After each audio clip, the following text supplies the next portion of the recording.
ची बातमी देखील शिंदे सेनेच्या गोटातून शिंदे सेनेचे नेते रवींद्र धंगेकर यांनी लाडकी बहीण योजनेवरून भाजपवर तोफ डागली आहे। राज्याच्या सत्तेमध्ये एकनाथ शिंदेंचा सिंहाचा वाटा आहे।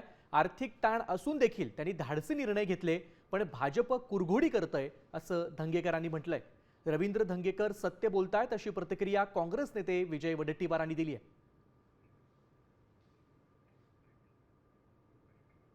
विसरले सती लाडकी बहीण ही योजनाच शिवसेनेची एकनाथ शिंदे साहेब त्यांच्या नेतृत्वाखाली ही योजना आली आणि महाराष्ट्रात भाजप राष्ट्रवादी हे सगळेच आमदार ही लाडक्या बहिणीच्या योजनेचा जो प्रकल्प केला त्या योजनेमुळे फायदा झाला आणि बरेच आमदार जे काय निवडून येणार नव्हते ते बी निवडून आलेत, हे विसरता कामा नये। धंगेकरांच्या बोलण्यात दम आहे, ते सत्य बोलत आहेत।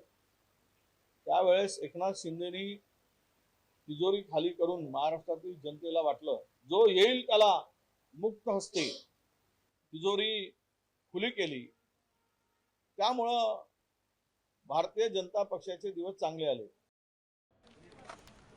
साम टीव्ही मला बघायला आवडतो, कारण त्यावर दाखवल्या जाणाऱ्या बातम्या रिलेट करतात।